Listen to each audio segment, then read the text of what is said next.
With the Citi Double Cash Card, you get 1% cash back when you buy and 1% as you pay. That's like the joy of getting 2 W's on the road or catching the home run ball without spilling your drink. Double boom. Double the love with the Citi Double Cash Card. Apply now at Citi.com/doublecash.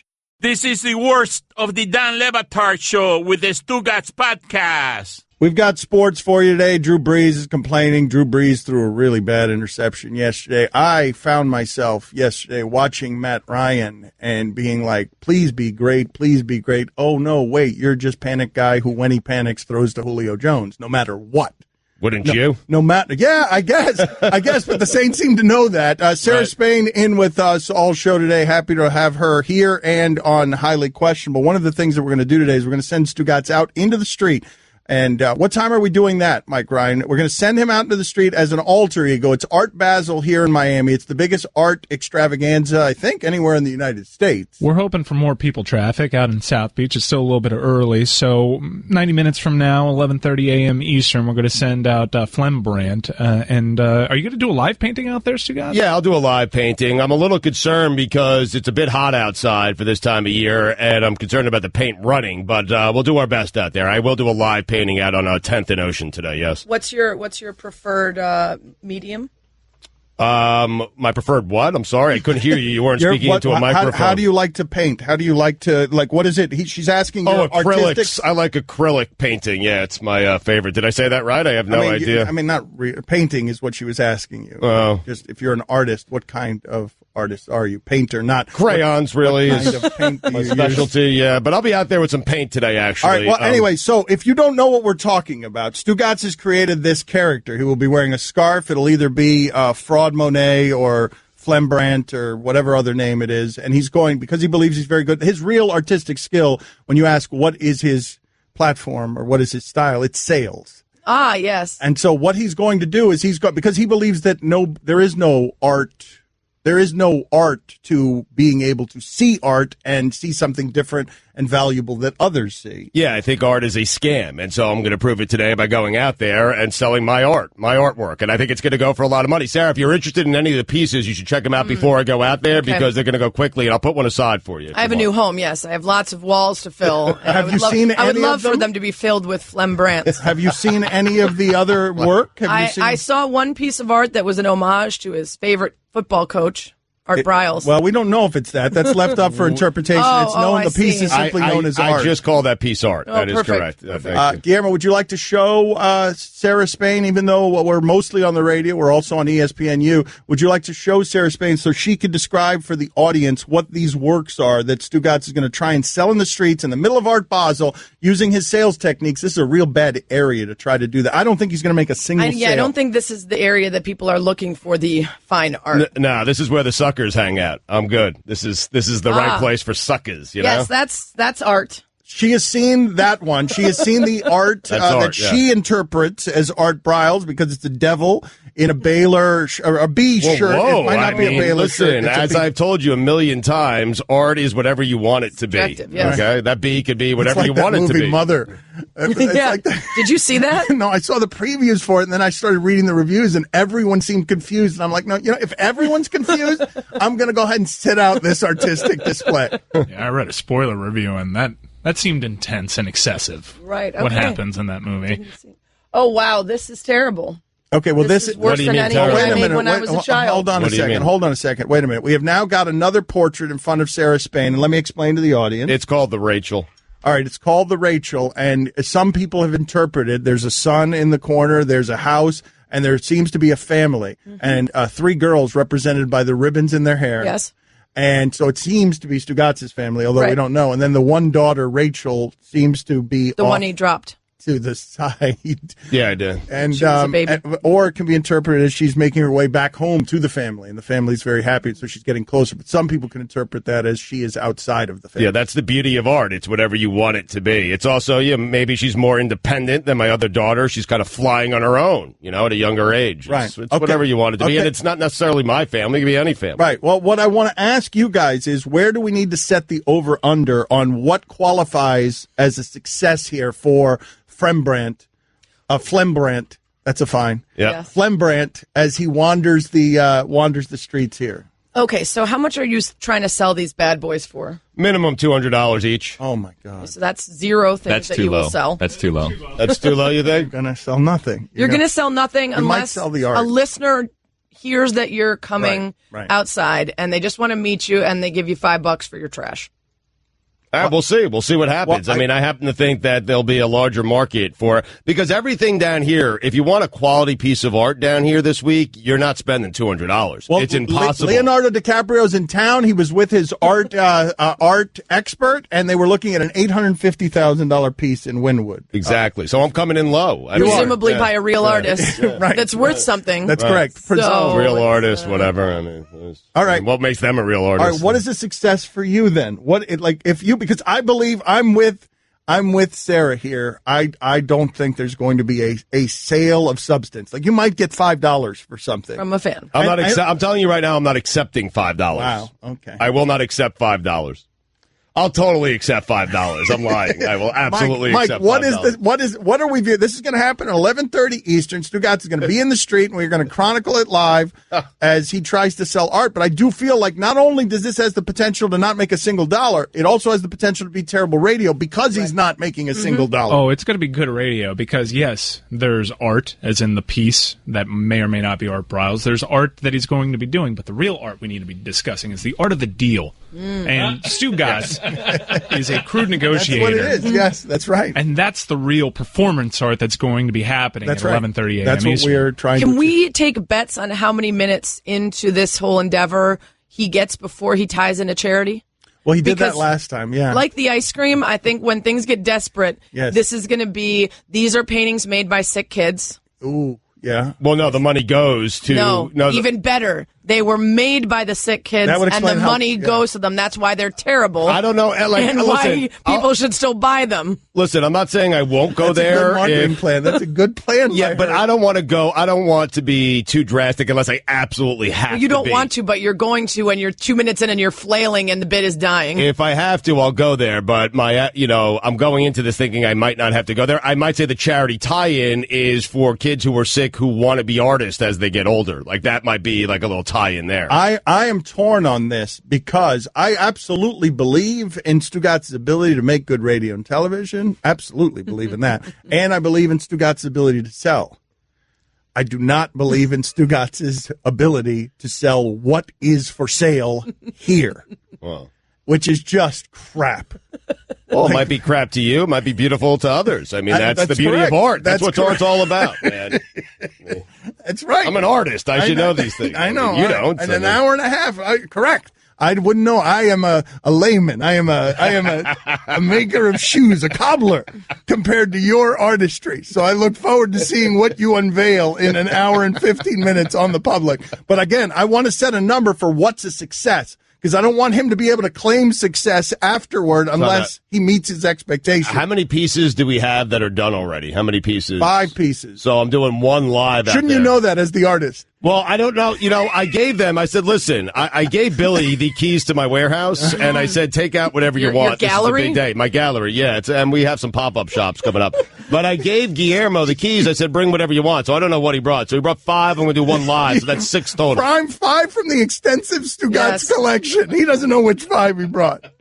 What's your sales quota? You need to go into this with a goal. What's a true success? Have you noticed this? And I keep asking this question, and I keep getting smoke and sabotage. But no, I was trying to figure out. So I have 6 pieces, 1 live. The live goes for a premium. That's obvious because I'm doing it for you live right out there. And I know what I'm doing. I know what I'm painting already. I'm thinking like, $1,200, north of $1,200. Okay. So that's the quota. You're out of your mind. I'm not saying I'm going to get there, but that's what I'm aiming for. All right, I will say a success is $500. If you get $500, it would be a wild success. Now, I need to know the rules here. Am I putting that in my own pocket? Sarah, you're underestimating listeners in the Miami area who will just come here and just that art.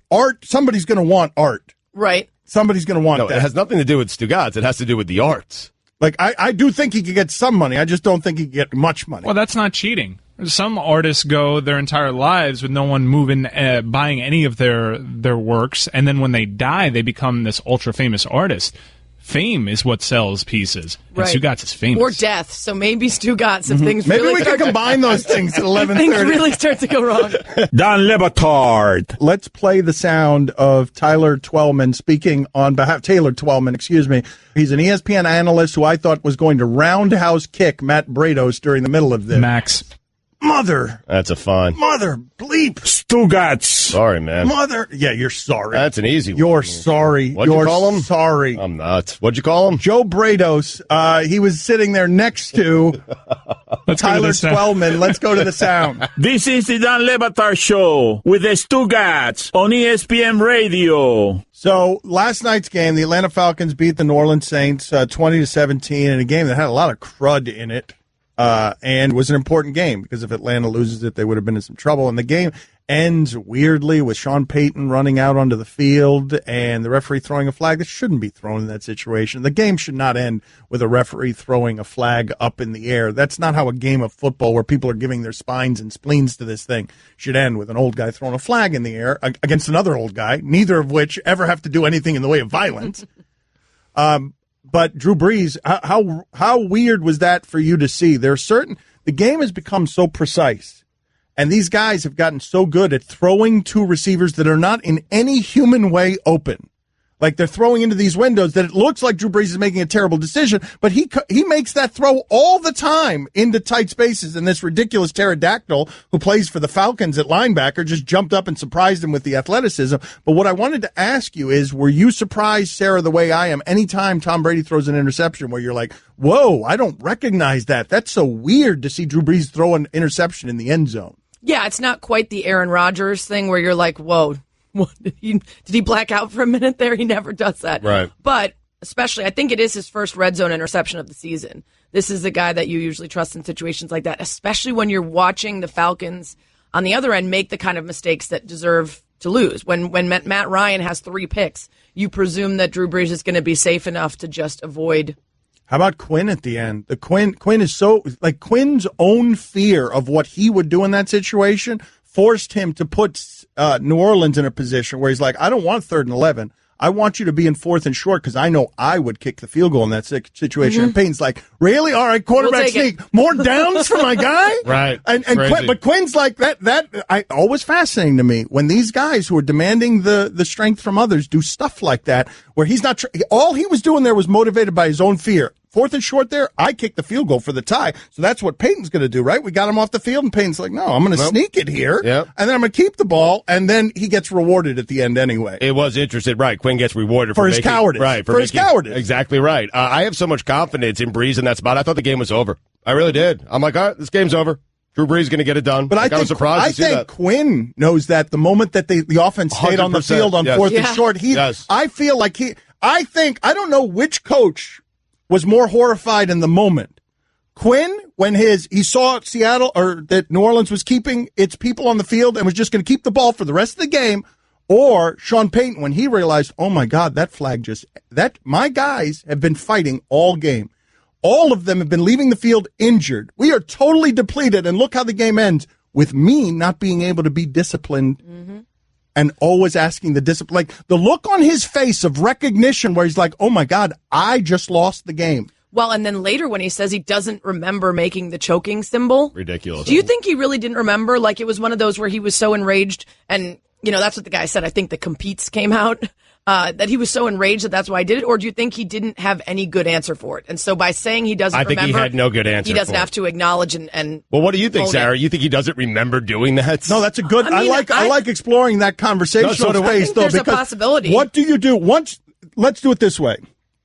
Stugotz, you've made the choke gesture to, for those of you who don't know, Devontae Freeman ran out of bounds. He ran past Sean Payton, and Sean Payton seemed to tell him choke, pointing to his, or holding his neck and yelling choke. I don't know whether he was talking about the Super Bowl last year. Well, I mean, what else would it be? Yes. I mean, that's I don't know whether something happened in the game that you guys are going to choke because you're down 17-10. You're not going to win this game. People have been doing that to the Falcons since they lost that Super Bowl. Regardless, the idea, signs, what do you do next? You've been caught doing that on camera. Now what?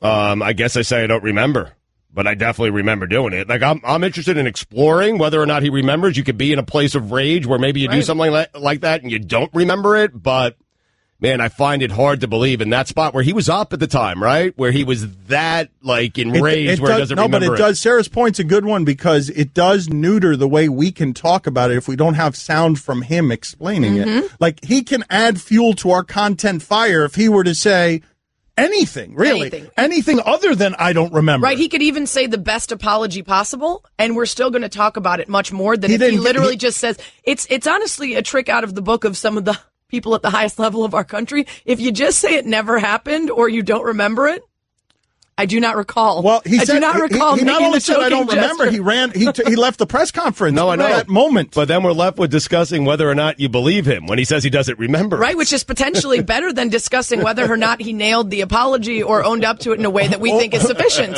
Or lost the game at the end because he was a dope. Because no one on the field was more out of control than the coach of the Saints who's demanding discipline of everybody else. Because I guess what's worse, implying that you were so angry that you were unable to control yourself, or implying that you were in full control and decided to make the choke symbol at the opposing team. Listen to what I'm telling you. The best decision Sean Payton made all of last night was saying he didn't remember that. That's the best thing he did last night. I'd be so mad if I was 330-pound defensive tackle busting my back for this guy, and at the end of the game, what ends the game as I'm trying to keep the Falcons and Devontae Freeman from getting the 10 yards so I could get the ball to my quarterback for the last 20 seconds of the game is my coach betraying me like that.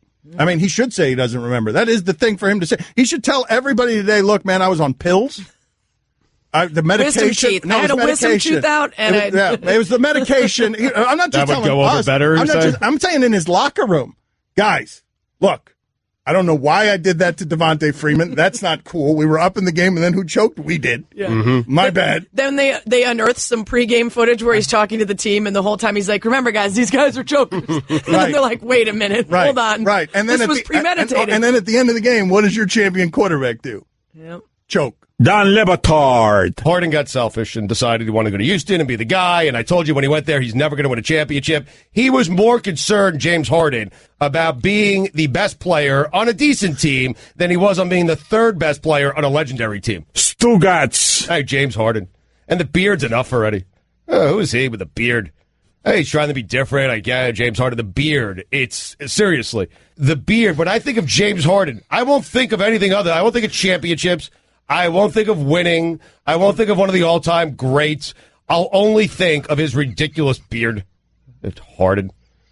Him and his beard should be ashamed of themselves. This is the Don Le Batard Show with the Stugotz on ESPN Radio. ESPN Radio is presented by Progressive Insurance. Guests on the Dan Le Batard Show appear via the Shell Pennzoil Performance Line. Get instant gold status at Shell. Join the Fuel Rewards program now at fuelrewards.com/gold. Here's your SportsCenter update. Immediately after they fired their former general manager, the Browns hired John Dorsey as their GM and confirmed that Hugh Jackson will continue as head coach next season. Makes sense. Saints running back Alvin Kamara left New Orleans' 20-17 loss to the Falcons early after absorbing a helmet-to-helmet hit. He was evaluated for a concussion. And finally, earlier this week, it was revealed that Quentin Tarantino is currently eyeing Star Trek as his potentially final film. Deadline has revealed more details of Tarantino's plans. First and foremost, Tarantino required that the film be R-rated, and the studio agreed to meet the condition. Tarantino has also met with several prospective writers. Mark L. Smith, best known for penning The Revenant, is said to be the frontrunner. Smith would pen the film script as Tarantino shoots his Charles Manson movie this summer. Tarantino intends to direct the Star Trek film himself. For all the latest headlines and information, tune in to SportsCenter on ESPN Radio all throughout the day. Did you say Star Trek throughout that? You didn't say Star Wars at any point, right? Because I thought from the very beginning that I was hearing a Star Wars story, and then you hit us with Star Trek at the end. Did I say Star Wars the first time? No, you said Star Trek the entire time. Yeah. There's no way Star Wars would ever bend to the R-rating. I was going to say R-rated. That's what I was going to be totally shocked by that. But then you also said The Revenant. Yeah, there is that. Yeah, a little fine in there for Dan, though, I think. I feel like The Revenant. Yeah, I said The Revenant. Did I say it wrong? I'm pretty sure you said The Revenant. Okay. It's okay, Stugotz. It's all right. You did pretty well for you. I mean, how about you guys? You read things in front of a live audience and let everyone pick you apart every single day. I wasn't. Sarah was picking you apart. I was. For the record. Well, then that's okay. I was asking for a clarification on Star Wars or Star Trek because I didn't hear it right. I was not attacking you. Well, you should listen better. Fine. Either way, it's pretty incredible, right? Oh my goodness. That Quentin Tarantino's final film would be a Star Trek movie. Yes, but it would be you would acknowledge that it would be even more incredible if it was a Star Wars movie. I'd have so many more questions. So that's where my confusion came from. Why are we still making Star Trek, by the way? I mean, how many Star Trek movies do they have to make? Guillermo, put it on the poll. If Tarantino wants to make Star Trek, is he allowed to make Star Trek? Tarantino can do whatever he wants in terms of movie making. Well, right, I was going to say, careful. We might find out he's been doing whatever he wants for quite some time. Yes, I know that. I don't want to talk about the movie making. I love his movies. I do. I love his movies, but Star Trek, like, you think Tarantino's touch on Star Trek can make it better than any Star Trek I've ever seen? Yes. I doubt it. Well, Star Trek's actually been revamped by J.J. Abrams, who did such a good job with it. He got the Star Wars franchise. Maybe that's where your confusion came in. But this would be a weird departure from what's been working for the Star Trek. It's just bizarre. Tarantino and Star Trek. How many directors do you guys? How many directors? I'll watch anything the Coen brothers make. I will watch anything Scorsese makes. I will watch anything Tarantino makes. Once upon a time, I would have watched anything M. Night Shyamalan would have made, and then I stopped. I think it was just that one. I think it's Shyamalan, but I think Shyamalan might be more appropriate. You still into Spielberg? Spielberg, you still? Yeah, I mean, okay, no, not Spielberg though. No, because he's had a lot of movies that Dan hasn't seen lately. But I'm saying, if you tell me watching BFG, yeah, I haven't seen Schindler's List. I'm just curious if you put on the poll right now Tarantino making Star Trek, that's going to come back positive, right? Everybody's going to want Tarantino on just about anything, right? Well, and as much as it feels like a departure, that's part of what's interesting about it, is when you take something that you understand and you get in a certain way, and then you try to stylize it in the way that you imagine Tarantino would, that's interesting to people, even those who aren't interested in Star Trek. But this is his final movie, right? Like, I think for me, because I love his work so much, it's a waste of a final movie. I know Star Trek. I know it. I've seen 100 different versions of it. Okay. You've seen 100 different versions. I don't care, man. First off, you're never going to be better than the original TV series. That's first and foremost. And secondly, I want him to do something closer to True Romance, Reservoir Dogs. Those are the kind of movies that I like. Well, maybe he is in space. No, he's not. No, he's not. I'm telling you, far away from the microphone muttered. That's a losing argument if I've ever heard one. It's a good point by him. Thank you.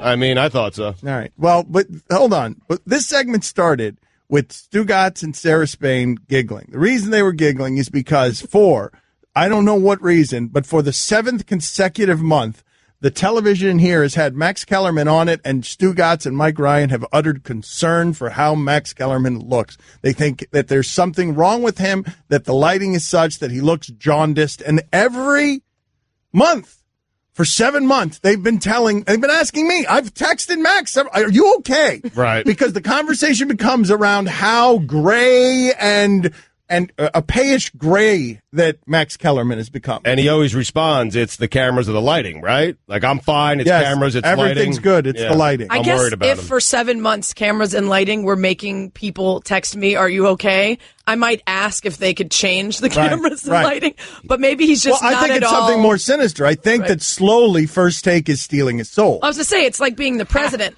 Working with Stephen A., you age 5 times faster than the average person. Stephen A. Smith ain't aging. No, it doesn't affect him. He is the one that's affecting everyone else. Yeah, but he's stealing everyone else's youth around him. Yes. It is. Yes. Guillermo, put it on the poll. Is Stephen A. Smith stealing everyone else's youth around him? Yes. Because I do believe that we need to conduct an investigation.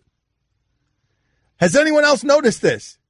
Well, how's Molly doing? Like, we need to check in on Molly. Lighting seems to be fine on Molly. Yeah. I think we need to find wherever FS1 is and see how Skip's doing. Does he look better than he did? Is he slowly regenerating? Before and after This pictures. is a good point. Right. This is a good point. Is he slowly, like the octopus when it loses a limb? Is Skip Bayless getting stronger? Where would I find that? That was the joke. Yeah.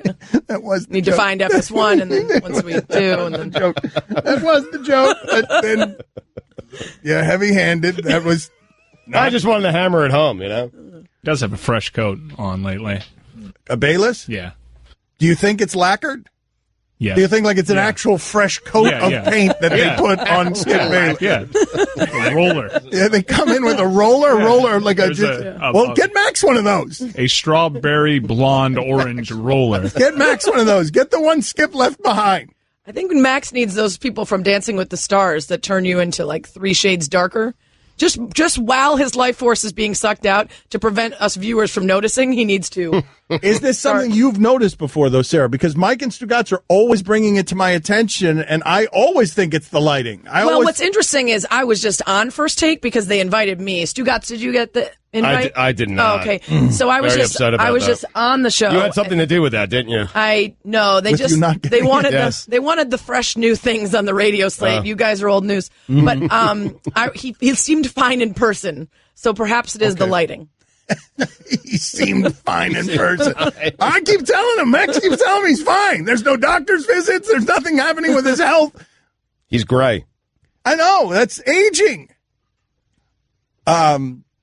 Is anyone else made uncomfortable? Kean Fahey's going to be here at 11:30 and Carrot Top at 12:30. 11:30 Eastern. That's a hell of a guest list we put together. I'm missing the Kean Fahey segment. I'm going outside to do my art during Kean Fahey. Kean's going to be here at 11. You're going out and doing your art at 11:30. Okay. Very good.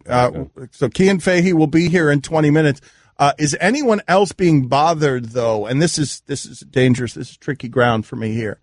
Herm Edwards deserves his goodbye. And Herm Edwards has a lot of great relationships in the building. But we're a journalistic entity, and us saying goodbye this publicly to Herm Edwards for several days is just getting more and more attention for the people who hired him at Arizona State, at least in part because they wanted the attention that came from Herm Edwards being in the national consciousness for 10 years. And I love Herm, but the idea that we're all on the air and all we're doing is slapping Herm on the back, that doesn't feel like journalism. Like, are we allowed to be a journalism company sometimes? Yes, absolutely. We are a journalism company sometimes, and sometimes we're an entertainment company. And in this moment, I don't think we're violating any journalistic principles by having an extended goodbye and giving them a little extra pub. In the same way that when but it's not a little extra pub. It's days and days and days of Arizona State football being all over ESPN. They couldn't pay for that and get it. Right. Well, that's what we do with Lane Kiffin. That's why you hire Lane Kiffin, because you're going to have him come on here and talk about things and draw attention and tweet. And I mean, that's part of the draw of getting someone with a name. And for the couple days that Herm is on his way out of here, that's a great bump for them. I would kind of earn that. I would argue. Hold on a second. This isn't about Herm. No, I know it's not about Herm. I'm not talking about Herm here. I'm talking you think about, it's going to give Arizona State some sort of... What I'm saying is that Arizona State, if I told them, did Herm just pay for his salary the last couple of days? The answer is yes. Yep.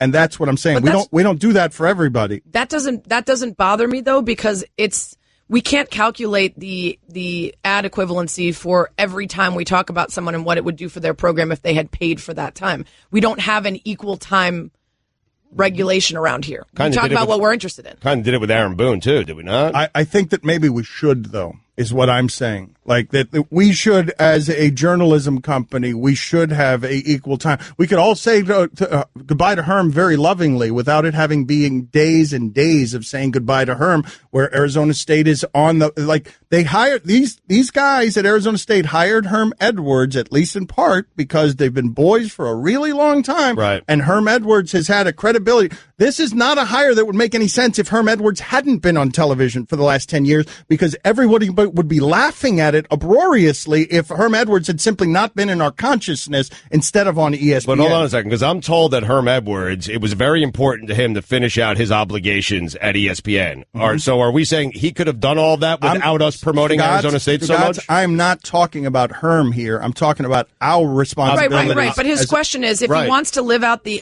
rest of his contract, would you have preferred that he'd stuck around but we not acknowledge that he was moving on? Sarah, Colin Cowherd had a contract here. He had a controversy at the end that wouldn't have ended his career, but ended it at that moment because they didn't want him on the air for 1 minute longer because they knew he was leaving for Fox. Right. That's how we treat people around here. Herm and look, man, Herm deserves everything. But that was a controversy. They didn't want him on the air because he had done something that was questionable, and they knew he was leaving for a competitor. Herm did not cause a controversy, and he's not leaving for a competitor. Dan, I'm not even disagreeing with you. I'm asking you if Herm just played out this week here, but we didn't promote Arizona State so much. That would have been fine, I think, it would have been different. Yeah. Yes, it would have been different. My objection is not to anything Herm did. It's to what we did as a company. Catch more of the Dan Le Batard Show with the Stugotz, 10 to 1 Eastern on ESPN Radio and ESPNU.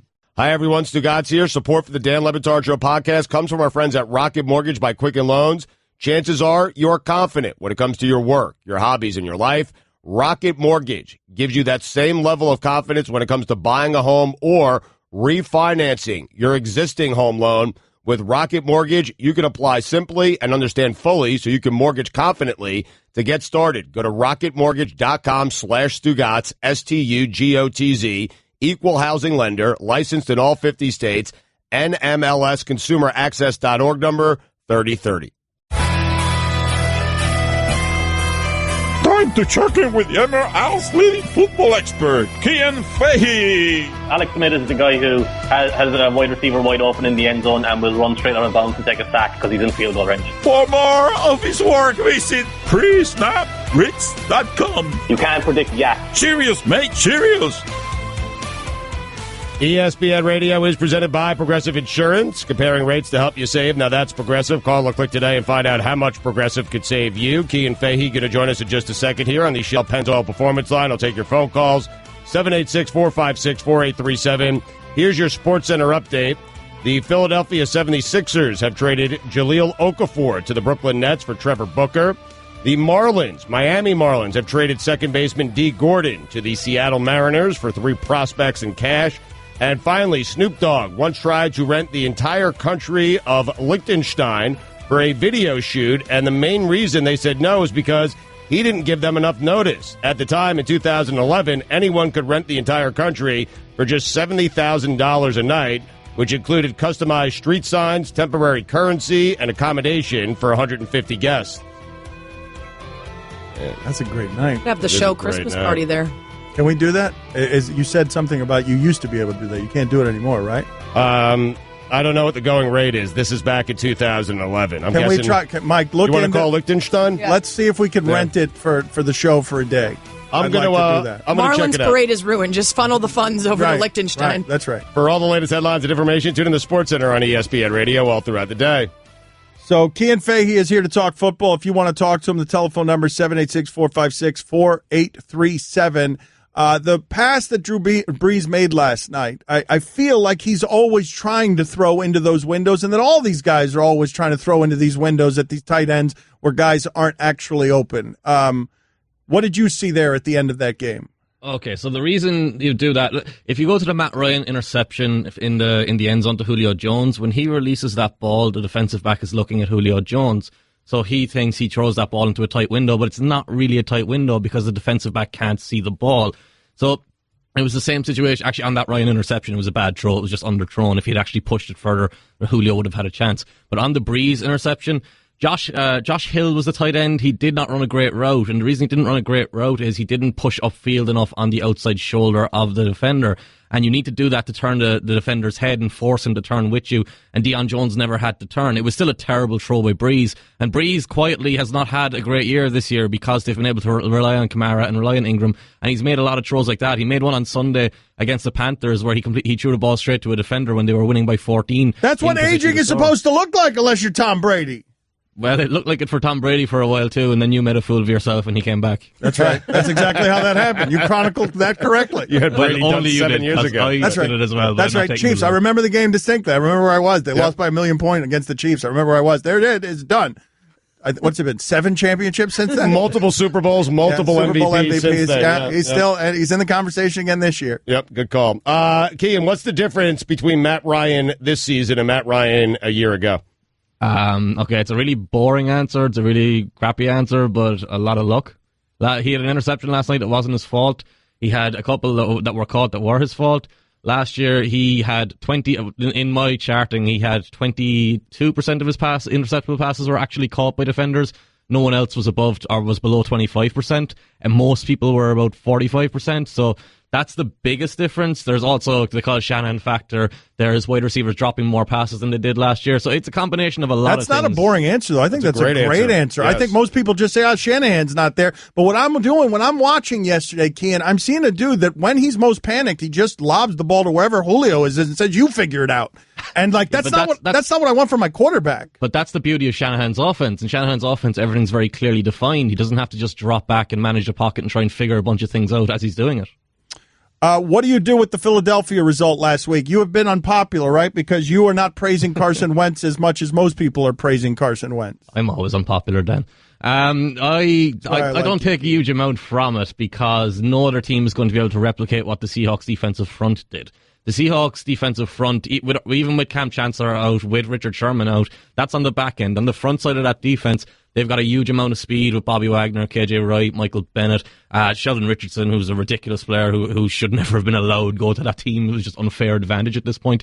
But they play with such speed and discipline that they can contain that running game while also reacting to the option plays where they stretch the defense horizontally.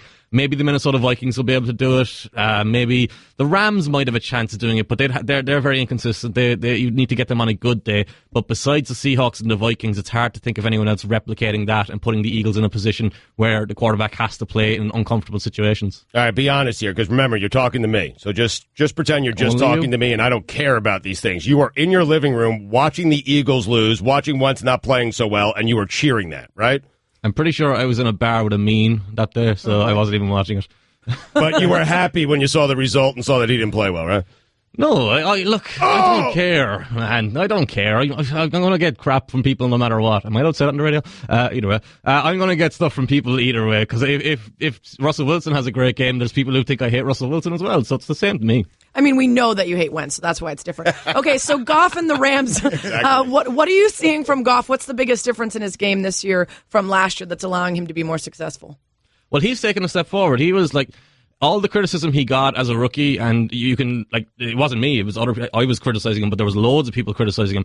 He deserved all of that. Like, there were literally plays where he threw the ball and it kind of dribbled forward. It wasn't anywhere near a wide open receiver.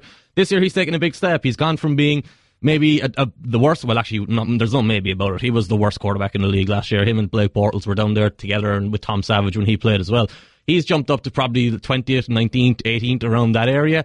But then you've got that Sean McVay offense. And I don't want to focus on Sean McVay because everyone talks about Sean McVay. I assume you've heard about the audibling part of that Sean McVay does. Well, I was just going to ask you guys. I was going to ask you and let me explain this to the audience. So they've got this new helmet thing. They've got a rule, right, Stugotz, where you can they turn off the mics in your helmet within a certain amount of time. 15 seconds. Within 15 seconds. And what McDermott's been doing is he's been getting McVay, excuse me, that is a fine. Yeah, Kean called you out for it. Good job, Kean. That's a fine. That. All right, well, you explain it, Kean. I'm going to go ahead and pay this fine. You go ahead and explain what I was trying to explain. Okay, so Sean McVay, it's not a new rule. It's the same rule. The headsets and the helmets come off at the 15-second mark.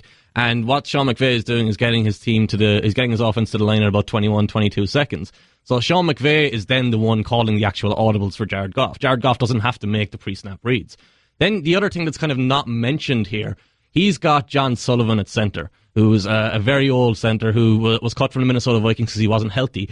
But he's played a lot of football. And I have a suspicion, and it's something I want to find out. I haven't actually got an answer from anyone who have asked yet. I wonder how much of a role he's playing in setting protections.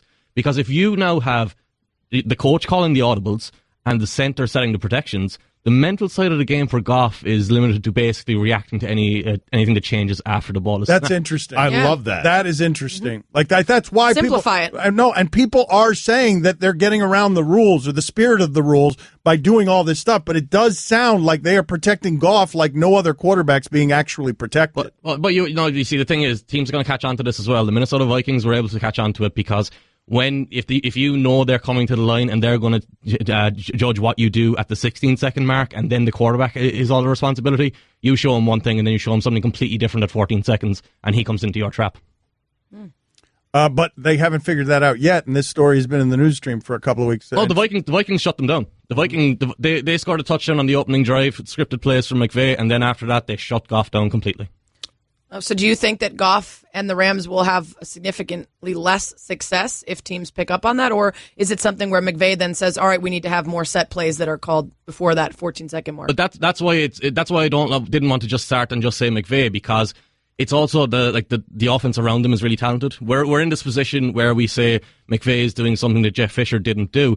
And you can blame Jeff Fisher for the team he created, but if you just take the actual pieces that were there last year and compare them to this year, it's completely different. Andrew Whitworth, John Sullivan, like I said, But then the receiving core, Gerald Everett at tight end is an explosive tight end they didn't have. Sammy Watkins is one of the best receivers in the league. We don't talk about him because he's playing a role right now where he spends most of his time drawing coverage away and opening up for Robert Woods and Cooper Kupp, who are both new players as well. So it's not like I mentioned with the Eagles, it's not an easy offense to match up to. They're always going to try and dictate the play. They're always going to be proactive against you unless you've got a really, really good defense. You could check him out on ESPN's The Nickel Package podcast. He hosts Tuesdays with David Jacoby. You could also see his work at presnapreads.com.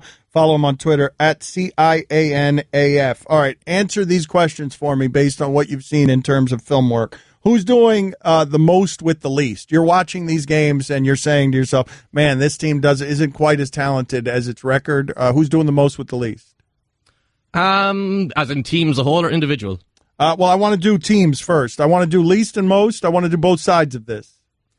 It's an interesting question, but I think it's an obvious answer for the most because the Jets, everyone thought they were going to go 0-16, and I don't necessarily buy into them being that significantly better than a really bad team. It's just they've won some close games to beat the Chiefs last week, so it has to be the Jets. I don't think there's any even second answer there. All right, and so then how about the least with the most, where you're looking at it and you're like, this team should be better, but they're being held back? I'm pretty sure I came on this show last year and you asked me who was doing a great job coaching-wise that no one was talking about, and I said Hugh Jackson. And this year, it's the complete opposite. The main reason they are going to be 0-16 is that whole coaching staff. Okay. Well, I'm glad they re-upped him for next year. Yeah. Okay, there you go. Who is the fastest team in the league? Probably overall, if you're kind of judging it in fair, where defense is equal to the offense, it's got to be the Seahawks because Paul Richardson, Tyler Lockett, exceptionally quick wide receivers, Russell Wilson, obviously. Doug Baldwin's not exactly slow, and like I talked about in that defensive front, speed everywhere. Thank you, sir. We'll talk to you soon.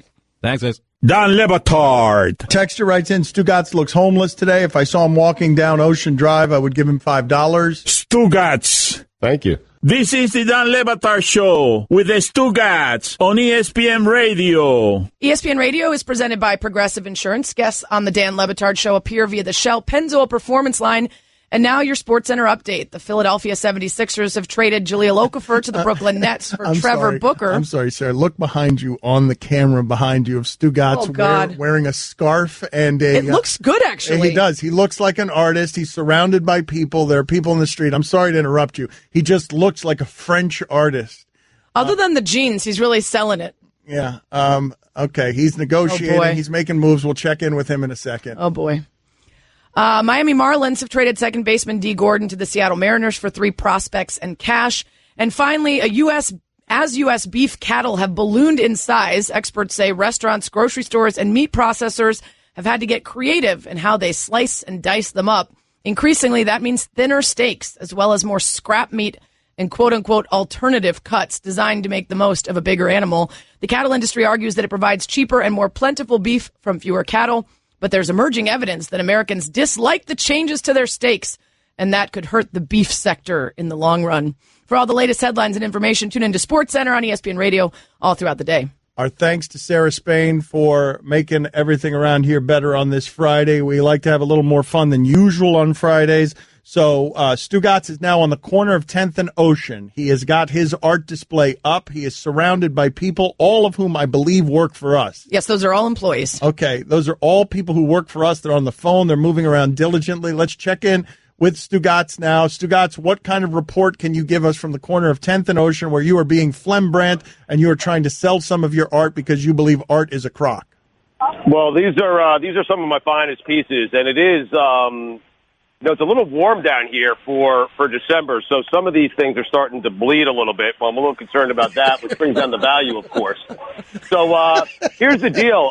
The crowd is starting to form right now, and there are people coming around. I know you can't really see them from where you are right now, Dan, but I promise you that people have driven by. They want the art, and someone has already made an offer on the art, and someone has also made an offer on the Rachel. So I will keep you posted. What offer? What was the offer? Be specific. We missed offers being made? What do you mean? I don't want to reveal too much, but I will. Okay, so I'll just give you the offer. The offer that was made for art, okay, was $50. That gentleman is coming back here in a couple of minutes, and what I told him was, hey, hopefully it's still here when you get back here. But he has made a $50 offer on art, and someone has made a $25 offer on Rachel. So right now, at the very least, I got $75, and someone someone just drove by and they waved to me. So they're fans of the show, and they're going to get a piece of art.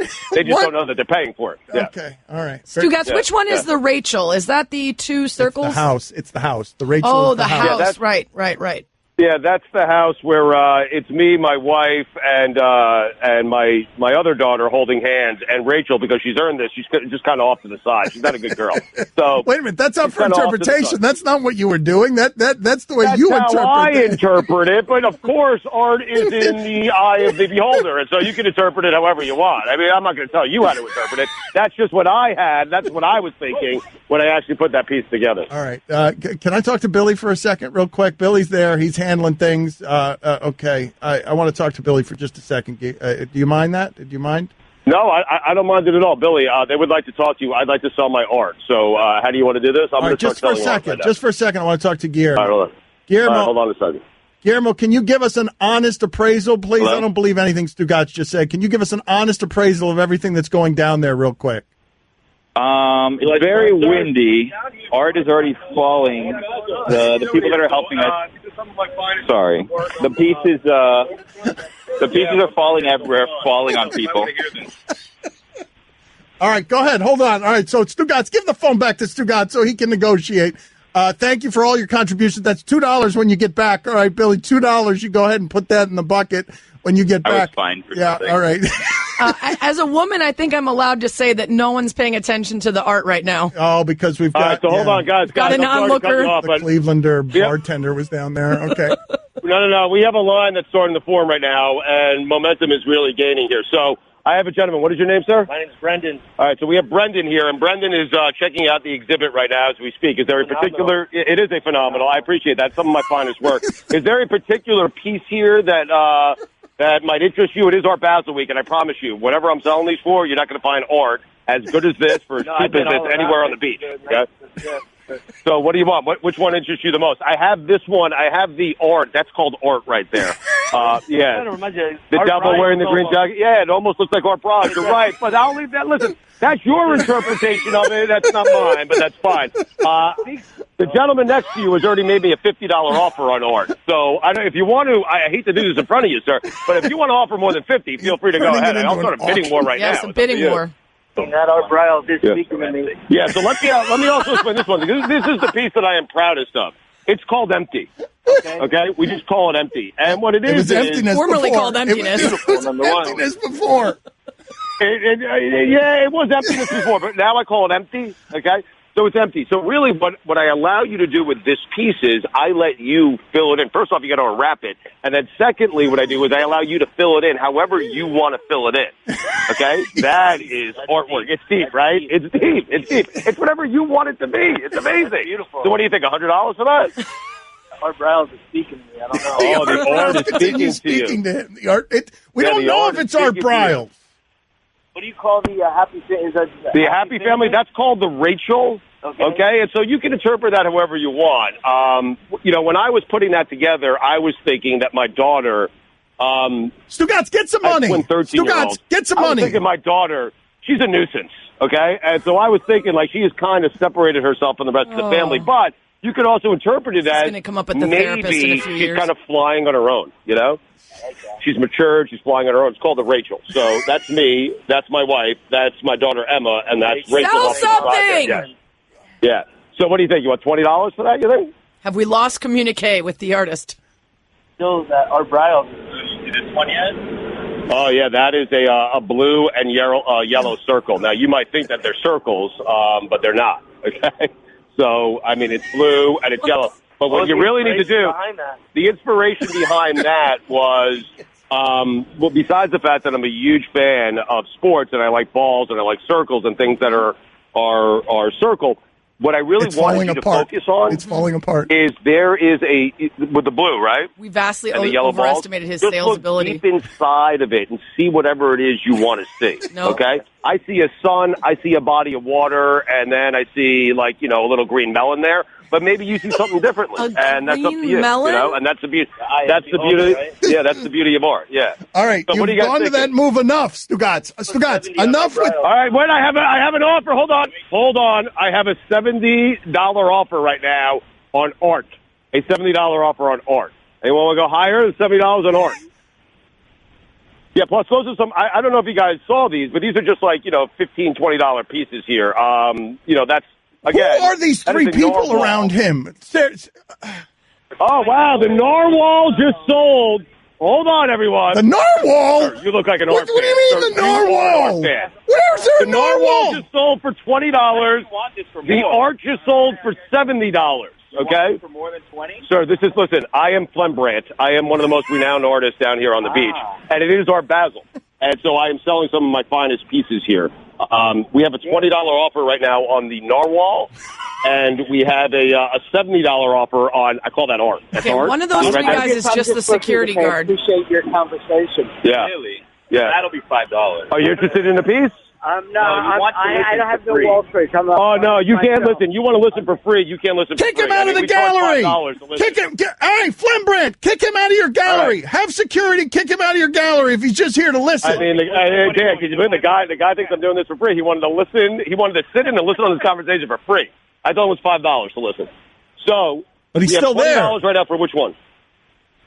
Narwhal. All right, the narwhal is about to sell for $20. Where was there a narwhal? We didn't discuss the narwhal. The narwhal is selling for $24, okay? $24? Is that a $24. I just got an extra $4 out of him. That is fantastic. That is fantastic. Oh, we don't have change. We'll get back to you. Just give Billy your address and everything. We'll get back to you. I can't give it to you without the 220s. Bill, get his address and send him $16 change when you get a chance, okay? We don't have change. What kind of business you running down there? We don't have change. Stay right here. What's your name, sir? Fred, thank you very much for buying the narwhal. It's one of my favorite pieces. Enjoy it. Put it somewhere special in the house. And, all right, what are we going to do here, Mike? We're going to come back to him here in the next segment to find out how much money that he made, or are we going to stay with him here? This may be dying on the vine, but let's give it one more commercial break to see if it can gather more steam, and if it's not good, we'll bail on it. Okay. All right. We don't know where it is right now. There is a crowd around him. What is a success?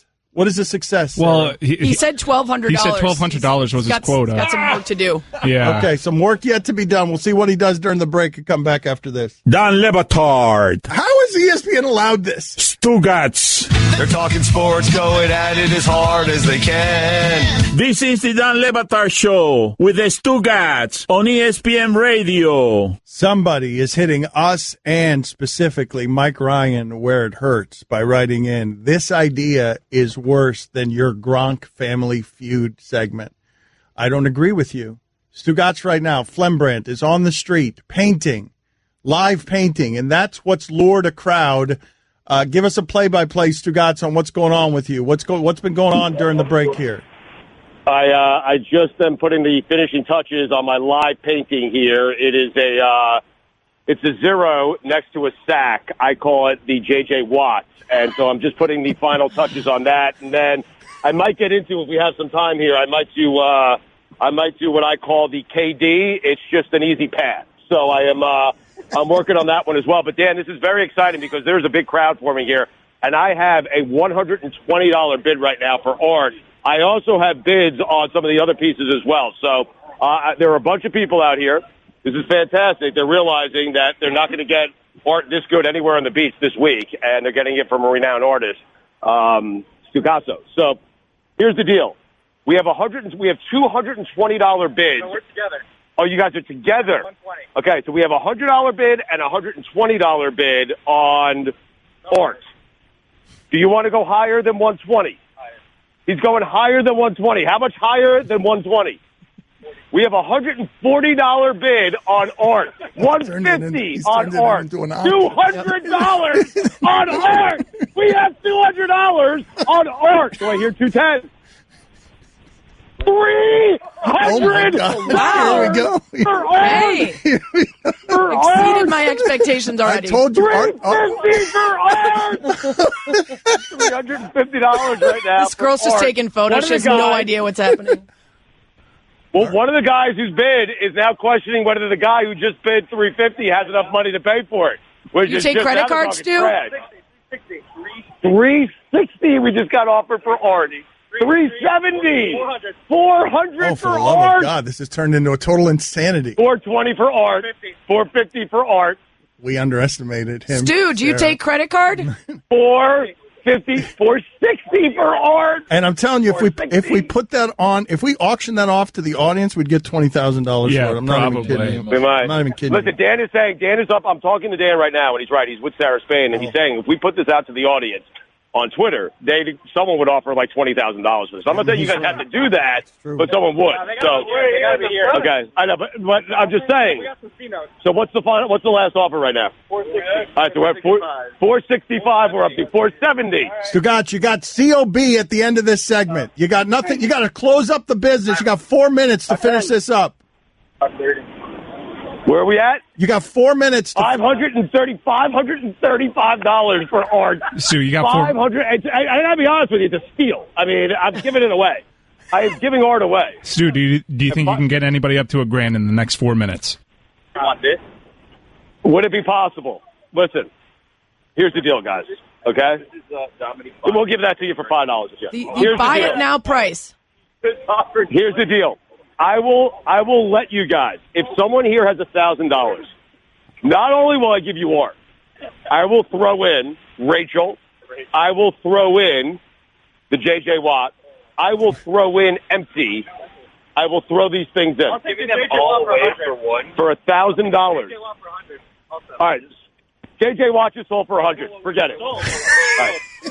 No, Bill. I'm going to take care of this. JJ, and you're still in on the art. He's selling things twice. Okay, what's the brand Yes, art? of course he is. Of 535 on art. Maybe we can just get a mimeograph of the J.J. Watt. 540 on art. Stugotz. What'd you say, Dan? Do you have another canvas down there? You could draw another art real quick, and you could sell that. And you could double your profits if you've got another canvas down there. Listen to me. Here's what I'll do, okay? You guys both clearly want art, and I understand that. What I'm going to do... Make another art? I'm going to make another art live for you here. So, but we need to establish a price. Make it out of empty. Right, so we got 50 Make it on out of Rachel. emptiness. Turn empty into art. Take emptiness and turn it into art, Stugotz. That's the symbol. That's a great. Dan just made a great suggestion. I'm going to sell someone emptiness for $1,000, and you could turn it into art. No, you turn it into art. He's even giving off the work here. Oh, man. He's even outsourcing the work That should be the tagline on his website. I make empty into art.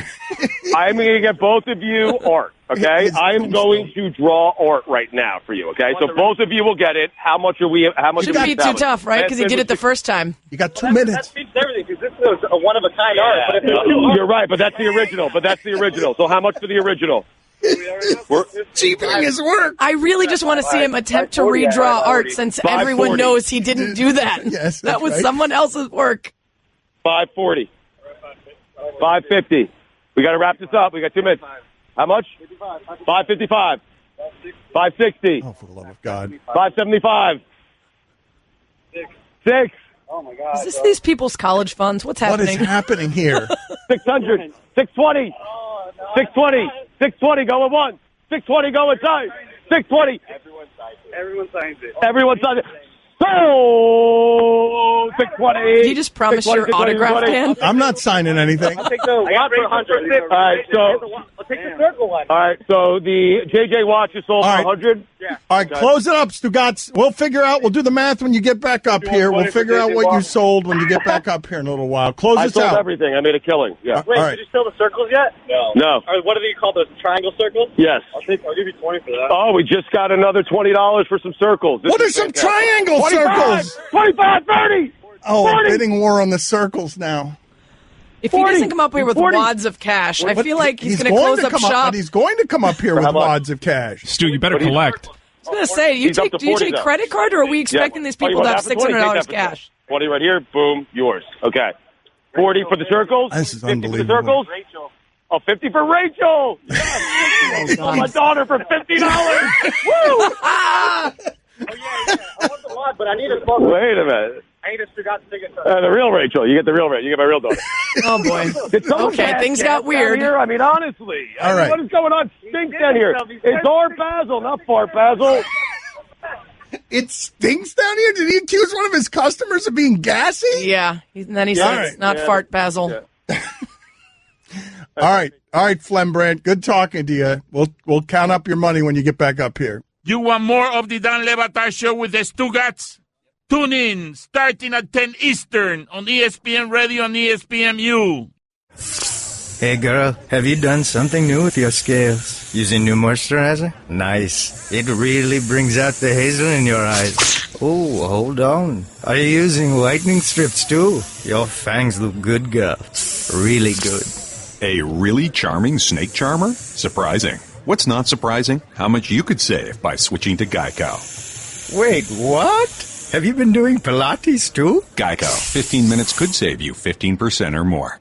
Dan Le Batard. Look at him. Just, what are you doing? You're leaning back in your chair, rubbing your belly. Yeah. I mean, as Dan pointed out, I was left to my own devices all weekend, man. It was awful. I mean, it was just terrible. Some of the things that I was consuming. Stugotz. I baked cookies at like 11:30 one night. A little Haagen-Dazs vanilla ice cream.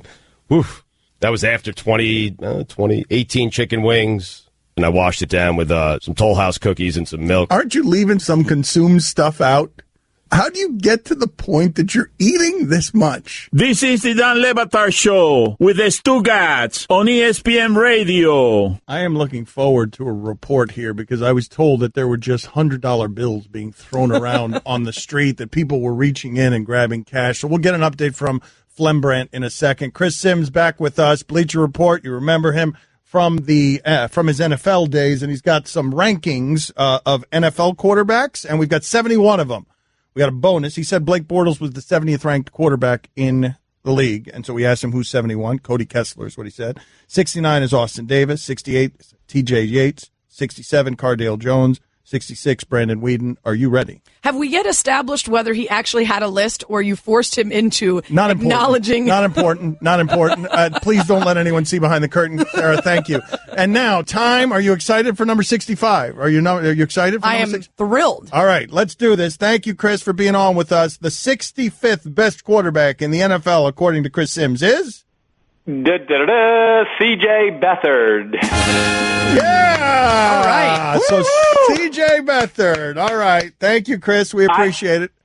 All right, I'll see you later. I had a better story I thought of, but I'll save it for the next 64 days. Plenty of time for that. Yes, plenty of time. Thank you, Chris. We'll talk to you on Monday. I can't wait for the top 10. All right, be good, guys and gals. Have a good day. When Mitchell Trubisky's in there. Yeah. 10. Yeah, this is going to be fun to see who gets left out. We're going to go and read. He's going to forget one. Yeah, of course. Have to tack him on at 72. Right, because he just started the list, and now he's going back from 70. He's going to get to number 1. It's going to be like, oh, I forgot Tom Brady. Or he's going to get to number 15 and realize there's no quarterbers left. Right. He's making this up as he goes along. So we'll see where we end up at the end of this and if it makes sense. But let's check back in with Flembrandt. Where is he? What is going on with him? He's walking upstairs right now. He's supposed to be, anyways. He was supposed to be here for the start of the segment, but once people start bringing out $100 bills, you got to stay for pictures. Yeah, he's probably not leaving. All right. Are we on ESPN News now? We moved. Yes, we moved to ESPN News. People are wondering. Yes, we went from ESPNU to ESPN News. He's back. Flembrandt is back, and he's counting on. He's got hundreds. How much? What is the total amount of money? Show me your money. I believe that there were more hundreds than this before he got up here because he knows we're going to take it all and give it to Jimmy V. I'm guessing there are more hundred. He knows that we're not allowed to do what we just Check did. his back pocket. Check under his beret. That's right. So how much money did you raise? What were the highlights? You are sweating profusely. It's hot out there. Wow, you are warm. You are making the country so jealous right now. It's 75 degrees out there. Yeah, it's hot. All right, so I got 100, 200, 300, 400, 500, 600, 700, 750, 790, $810. So you failed. You failed. Yeah, whatever. Your goal was it 1,000 or 1,200? Maybe I failed, but look at all these hundies. C notes.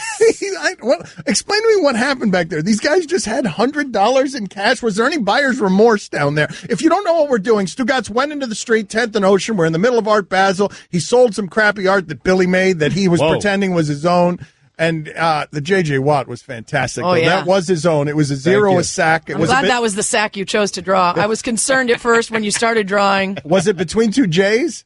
No. It was a zero and a sack. It was just a zero next to a sack. It might be between two J's. Well, I did put some things around it, and you could interpret those as J's if you'd like. I mean, that's totally up to you, however you want to interpret it, or nines, or whatever you want.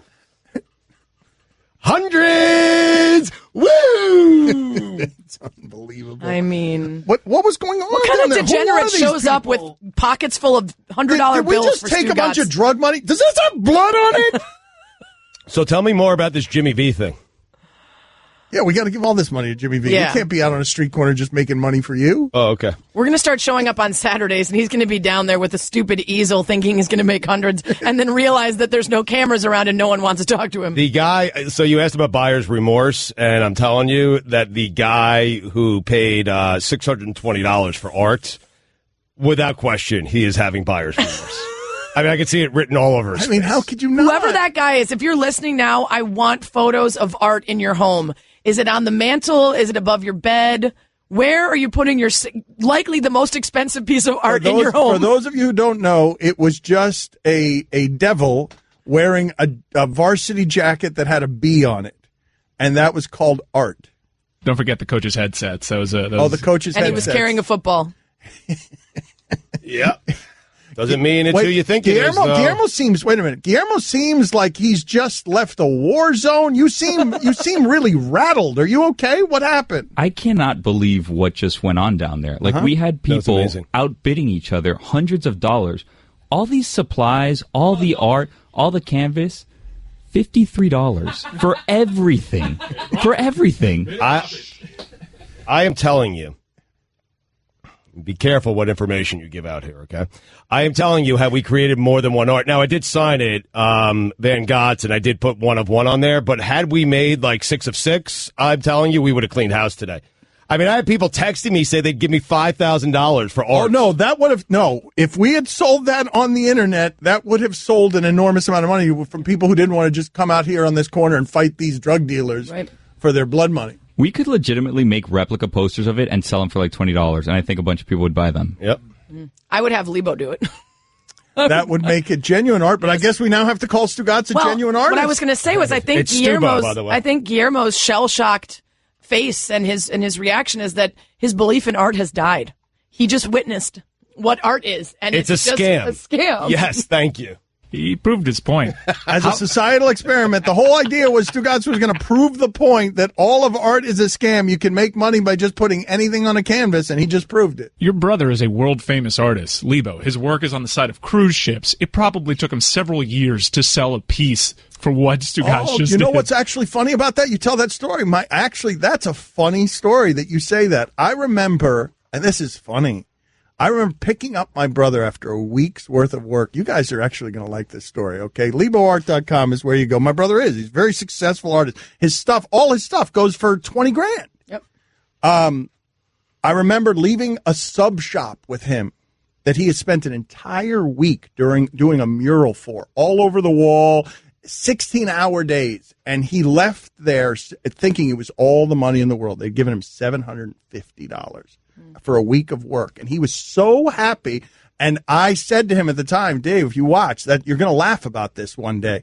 And look who's laughing now. Stugotz all the way to the bank. 0 minutes of work. Literally someone else did it. Can we turn Stugotz into a full-fledged international phenomenon? Who's that famous artist? Is it Belky? What's it? Banksy? Banksy. Damn it. That's a fun. Belky? Yeah. Damn it. Belky. From Perfect Strangers? Perfect Strangers? Belky. I mean, Or what? Belky's Naray from Deco Drive here locally? Local news anchor? The Belk Bowl? Banksy. Yeah. Banksy, who does this. Nobody knows who Banksy is, or is Banksy now known? Do we know who Banksy actually is? If you search hard enough, there's convincing internet He's reports. actually gone on the street and done exactly what Stugotz did in Paris to prove that you can be Banksy and have incredible works of art, but if nobody knows the name attached to it, they won't buy it. So maybe this is what we do. Can we create a genuine artistic phenomenon out of Stugotz and his work that he's not doing, that Guillermo's doing for $53? Did I miss Chris Sims's number 66 or 65? You did. Oh. Yes, you did. Oh, I missed the Sims segment? Yes, you did miss it. Number 65. Listen, I'll pay you $800 if you tell me who number 65 is. Right now. We have 5 seconds left.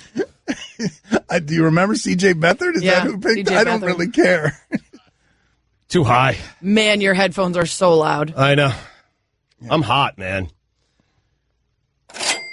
Demand wants more money. Sweating. Made some good money today, man. Did some good work.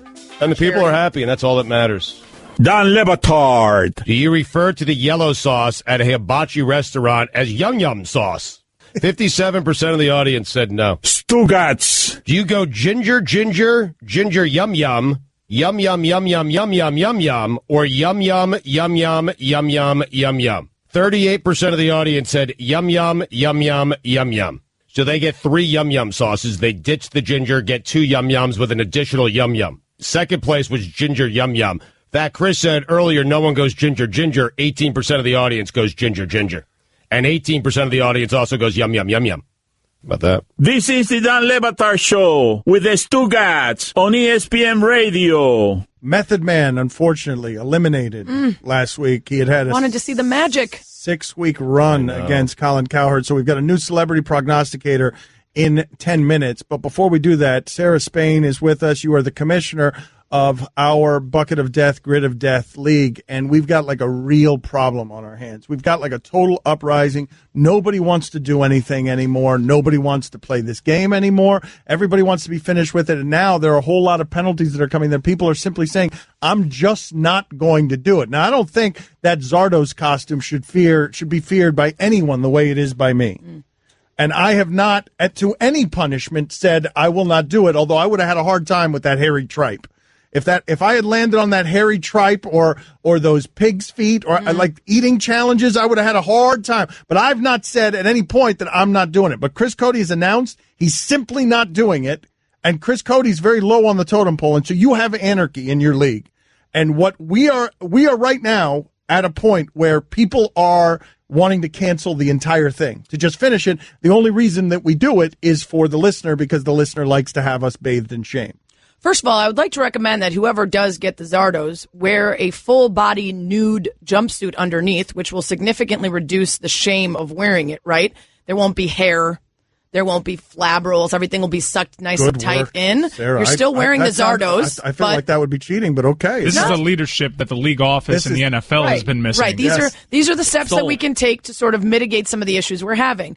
Now, I mentioned early on, in fact, the reason I was appointed commish is because I was sitting right next to Stugotz as he tried to crumble up his powdered donuts into smithereens and then brush them off the desk. And by making them small enough to turn into crumbs, he therefore eliminated several donuts worth of donuts. He was supposed to eat how many? 36? 36, I believe. Yeah. Mini donut. Unfortunately, you noticed that, right? And I noticed. Then he tried to turn it into a milkshake, which then he didn't drink most of and threw out, and then he puked in the garage. How many do you think he actually ate of the mini donut? I would say maybe 28, which is still a significant amount. But the point of having a grid of death and having these challenges, if you don't own up to them, the entire bit is lost and it's pointless. And then you're just wasting significant chunks of your radio show to do something repeatedly that has no payoff. And so immediately when I saw Stugotz doing that, I said, what is the point of doing this if when you get to the challenges, you don't actually do them? Well, he owes 5 of them. Exactly. Nobody wants this to go away more than him right now because then all his debt will go away. In fact, Chris is telling me he's not going to do Soup of the Day. I'm sorry, but you agreed to a trade with your father. You're doing Soup of the Day. You're not going to die from having some chowder on your head for 5 days in a row. Suck it up and do it. The punishment was Ice Bucket Challenge. No, it wasn't. That disappeared when your father invented doctors to turn it into a Soup of the Day challenge, which is what you accepted when you made the trade. The Bucket Challenge did not exist anymore by the time you made the trade. Greg Cody was sick. He was legitimately sick a couple months ago, so we didn't want to dump ice water on his head. I'm sorry, boy who cried wolf. If you're finally sick for real, then maybe you shouldn't have said you were sick 18 times before that because no one's buying it anymore. And sent us a note from Dr. McGillicuddy. If I was refusing to do the Ice Bucket Challenge, then that I could see I'm refusing to do it. Okay, do something worse. I'm willing to do the Ice Bucket Challenge. There's been trades before for punishments. Like, that's allowed. Anymore. You might want to just manage the tone just a little bit. I'm just saying it's a possible Are you fine. threatening her the commish doesn't get fines for tone. The commish's tone is her entire being. I think that's a fine for Well, you. I got plenty of money today. Wait a minute. You can't reach into the Jimmy V bucket to pay your fines? Well, then I have no money. All right, let's do the Bucket of Death. Let's do it. Where is it? Whoa, Let's go. we're doing it? Yes, we got to do it. It can't just disappear. Even if we stop doing it, I assume that we would all have to, whatever debts we had, we would have to pay up, even if we stopped doing it. Of course. Right. That doesn't mean anything to you. You don't. I was looking forward to not doing it anymore, but that's fine. Let's keep it moving. There's going to have to be a lightning round in the first ever bucket pool without gloves because we need to fit all this in because we got a celebrity prognosticator next segment, a rapid fire bucket of death. Let's go. Chris, what do you got? Let's go. Nervous, man. Get out the list of the teams that are playing. I got it. The Redskins. All right, so you've got who's Washington? They're playing the Chargers at Los Angeles. I'll put it back. All right. This second pick is final. The second pick is final for Chris Cody. This is a suicide Any pool. team. Oh, nice. great pull. Nice. All right. All right, you'll have to figure out that team team later. If you don't know what we're doing, this is a suicide pool. There's a bucket of death. There's a Grim Reaper. And basically any helmet that we pick is our corresponding team for that week. And if it loses, we've got to do some sort of shameful indignity. Go ahead, Billy. Nervous. No time to rummage. So am I. Alabama. Oh, so you get Alabama, Clemson. You have to Bring it back. You're putting it back. Alabama's okay. been pulled twice, and both times it's been put back. Pick any QB to go over helmet. 350 That yards. is the dumbest helmet. Right. You should have thrown that. You should any QB to go. You It got is the Brady dumbest against helmet. the Dolphins, No, it's man. infuriating. No, but they'll win 23-3, and he'll throw for 280 yards. It's just infuriating. This whole damn bucket. Go ahead, Roy. The Dolphins. They're an 11.5-point dog at home against the Patriots. Save and draw again. Oh, wow. Safe. No matter what, He's he can totally save safe himself. no matter what. Hugs. Hugs. Congratulations. Roy is totally safe. Oh, a hug from the Reaper. Wow. The Reaper with some rare Now, he can friendliness. save anybody with the save helmet because he doesn't use it on himself because he got the buy. Reaper, I have the Golden Helmet of Life. This is my second week, so you can go into that studio. I don't Roy, I have just to want you draw. to remember who gave you the golden baby of life. Roy, remember who's the only one that visited you in the hospital? Roy, remember who has $900 in their pocket right now? Roy, remember That's who, the V Foundation that has $900 in his pocket. Who's the boss? Tony Danza? Good one, Dan. Tony Danza. I like to rummage in the bucket for a minute here. Rummage a little quickly. Rummaging. Hold on, I got a helmet in my hand. It is silver. It says the Harlem Globetrotters. Oh, that's a big pull. Everybody's getting good stuff. I'm going to end up with the Zardos. I feel like it's I'm going going to end up with a Zardos, so this is a dark helmet. Oh, it's the Lebo helmet. Oh, so we have to call your brother, and he has to pick any sports team, and you're married to that team. That team must not lose. All right, I'll do that, and I'll quickly text my brother. Wow. Time You're texting your brother to pick a winner. I won't. You guys will watch my phone. You watch my hand in my phone before you call my brother. I call Shamockery. I volunteered. Confiscate the phone. I self-reported. Sarah's pick. Wow. Can she get the golden helmet of life? No, she can get the Hugs helmet, Why though. can't she get the golden helmet of Because life? I'm locked in, man. Whoa. Why can't she have the golden helmet of life is mine. You pick again.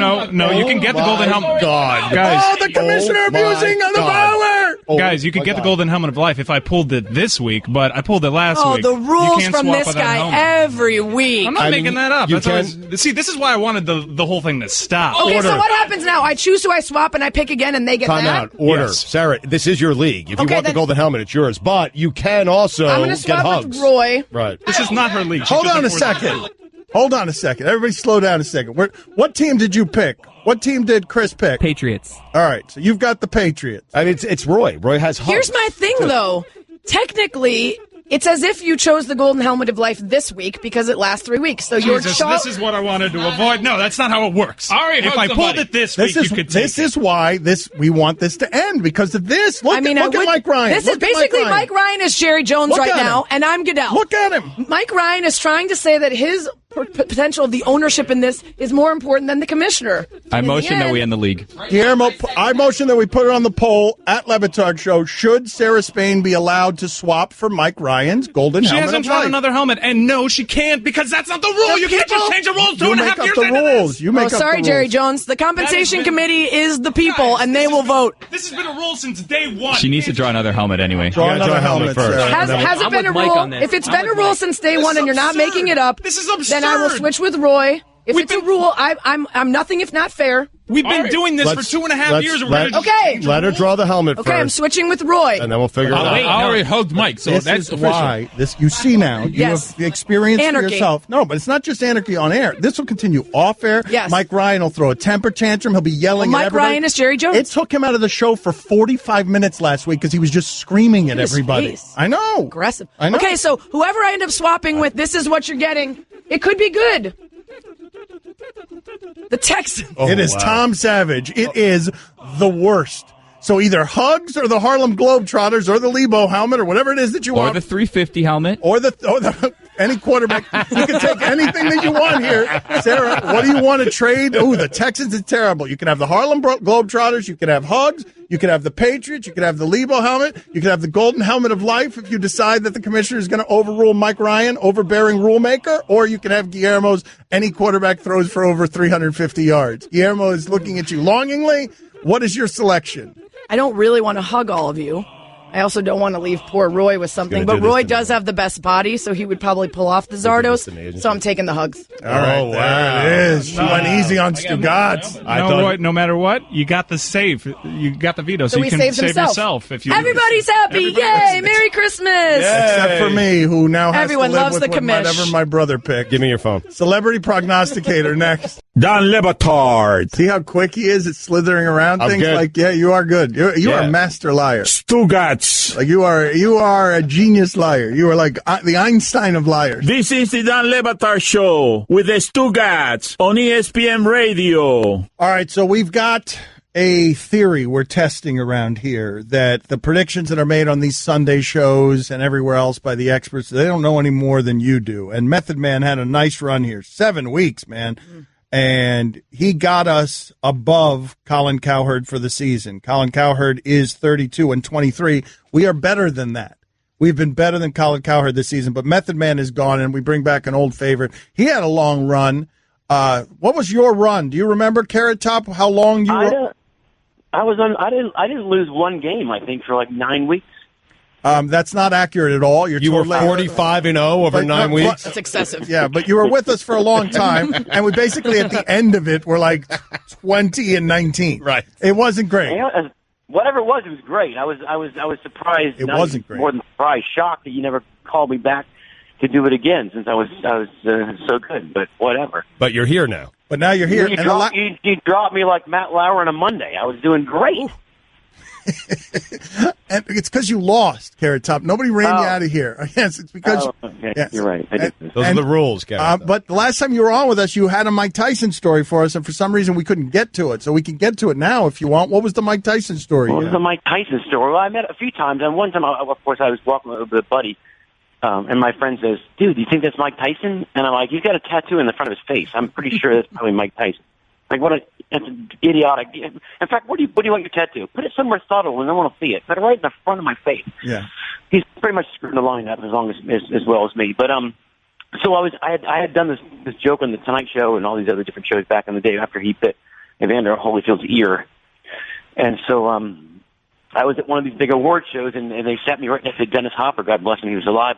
I sat right next to him. I was like, holy moly! I was just having fun. Tell him sorry. You had to do all the seats. He had to sit next to me, and we're having fun. And he says, "Oh, you know Mike Tyson, don't you?" And I said, "Well, I know who he is." "Well, he's right behind you. Hold on." And he's Mike, and he waves over at him.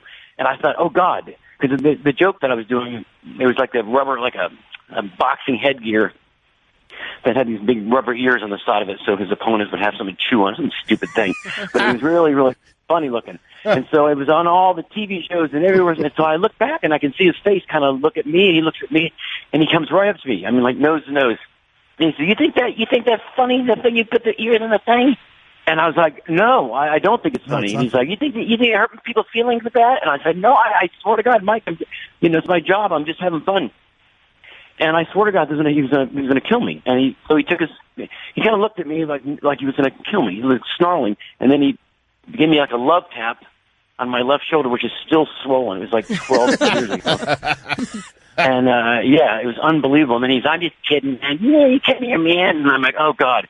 So now we've become. You were legitimately lovers, scared, though, right? Lovers. That's good. That's nice. Wow. That's a nice plot twist at the end there. That's nice. A sloppy kisser, but a nice guy. Really okay. Nice guy. Thank you. Gentle lover?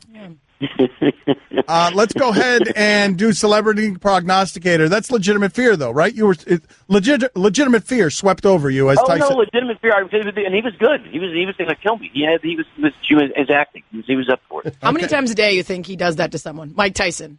I mean, he can do it whenever he wants, and he should do it often. Yeah. Every time someone asks him to pay for something. Right. But Dan, we were sitting at a bar one time after the incident. We had fun together, and all these kids were going by heckling him, like, "Hey, what happened, champ?" And I'm like, "Oh my gosh!" I walk up to this kid. I said, "Dude, he could literally kill you. Yeah, bad idea. Why are you heckling the champ?" Right. And then I love that kid said, "Wow, I just got lectured by Carrot Top." Mm-hmm. That's not what I was expecting when I heckled. But then Carrot Top took off his shirt and he was like, "If he doesn't do it, I'll take care of you." Right. Have you seen what's under here? That's right. Ripped Carrot Top was bringing the thunder, too. Let's go ahead and do this. Oh, my God. With Carrot Top here. Let's do it. Wait, first, is he high? And now it is time for Celebrity Prognosticator. Let's win some money.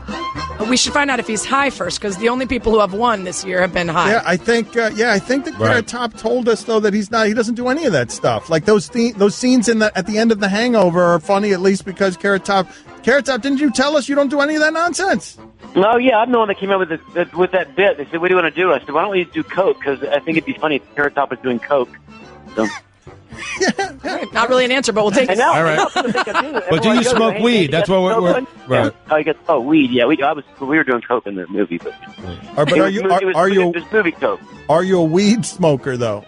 No, not a weed smoker. No. So Seahawks at Jags. Jags minus 2.5. Who you got? But the marijuana's legal in Vegas now, where I live.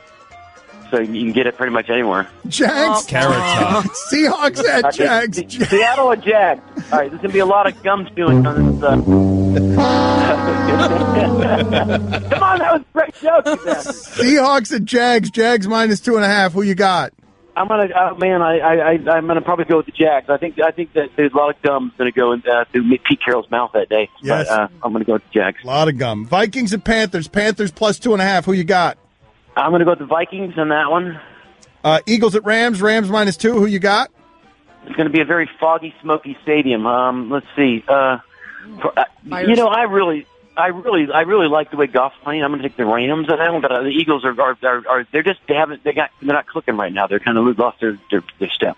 Okay, they just lost last week. There was no steps. I know. Lost. Yeah. That's fine. Jets at Broncos. They've lost it completely, right? They lost one game. That's right. One game. That's not a step. It's not anything other than a game. Jets at Broncos. Broncos plus 1. Who you got? I'm going to take the Jets. I think the Broncos just blow. They're like the Browns lost in a bye week, so that's they're about as bad as the Broncos. Take the Jets. Hold on. Taking the Jets. Raven. I mean, you're a comedian, man. Well, but this is radio, and props are a key to his act. Right. And we're really catching him at his most vulnerable, right? Like, this is just the comedy. I wish I had a button, you bastards. You'd be getting it on your hand. Ravens at Steelers. I love the relationship that Carrot Top has with the other comedians, because the other comedians treat Carrot Top, like Carrot Top, yeah, he knows. He enjoys that. Ravens and Steelers. He might not enjoy it. He pretends to enjoy it. Ravens and Steelers. Steelers minus 5. I'm going to take the Steelers at home.